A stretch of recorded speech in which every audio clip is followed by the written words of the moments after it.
Hi everyone, this is Sam and we're here at IEM Katowice alongside Coca-Cola Zero Sugar talking to DunkTrain, which is the coach of Team Dignitas Heroes of the Storm team. So you're relatively new to the coaching role. How are you finding it so far? I actually really enjoy coaching so far. I have always preferred the strategic aspects of the game, let's say, to actually playing it in general. So for me, I feel like the role of a coach is actually a really good fit. Has any aspects surprised you that you weren't expecting going into the coaching role? Yeah, I would say actually the most surprising aspect was trying to actually integrate yourself into a team is really difficult. I have known these guys for a long time. I'm good friends with them and stuff, but it's still weird trying to actually come in and bring the respect and the different style that I think a coach needs to do compared to a peer. Yeah. Do you think it's a lot of people management as opposed to just in the game, like managing personalities? I think on a lot of teams it would be. This team has been together so long and overall the personalities mesh so well. I don't think there's a lot of ego management that really needs to be done, making sure people wake up on time or whatever. They're used to that stuff. They've been doing this a long time and I don't think there's any serious issues.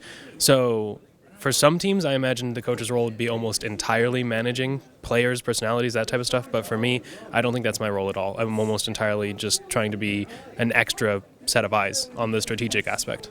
Cool. In terms of coaching, it's not like traditional sports. It's not unanimous across all teams. Do you think it could be in the future? Yeah, as esports grow, every individual esports, it seems that it gets bigger and more set in their ways or whatever. Coaches just become more and more common.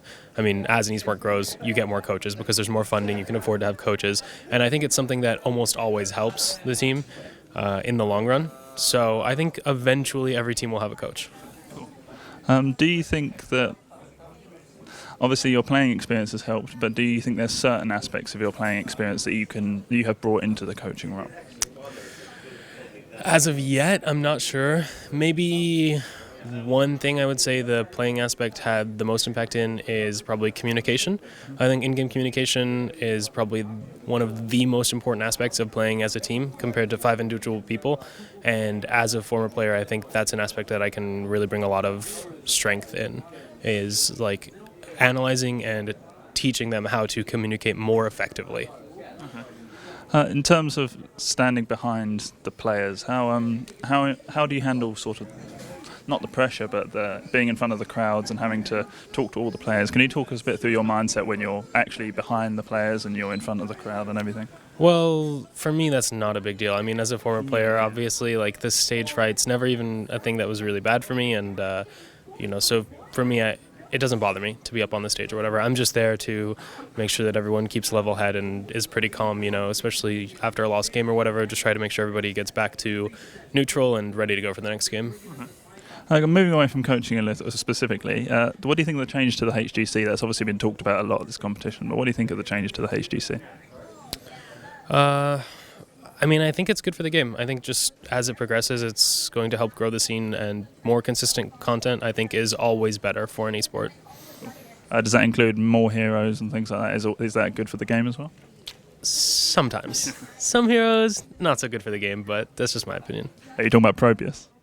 I reserve judgment until I actually see him in play, but I've been kind of a long-standing person who kind of dislikes the heroes that aren't really made for esport, if that makes sense. I mean, I understand the game is a big casual player base, and they should have fun too, but maybe disable heroes like Cho'Gall in competitive rather than let them sometimes wreak havoc, Is it nice to see more unusual teams like Nomia from the minor regions in these sorts of competitions? Yeah, it's good. I think they had a really good showing here. They actually really, I think, proved themselves to have grown. And it's a difficult thing to actually improve above the level of your region. Basically, any little bit you get ahead of everyone else in your region, the harder it is to get stronger compared to international competition. So I think they actually demonstrated that they are very, very good, and hopefully they can come back even stronger for the next event. Thank you very much for your time. Yeah, thank you.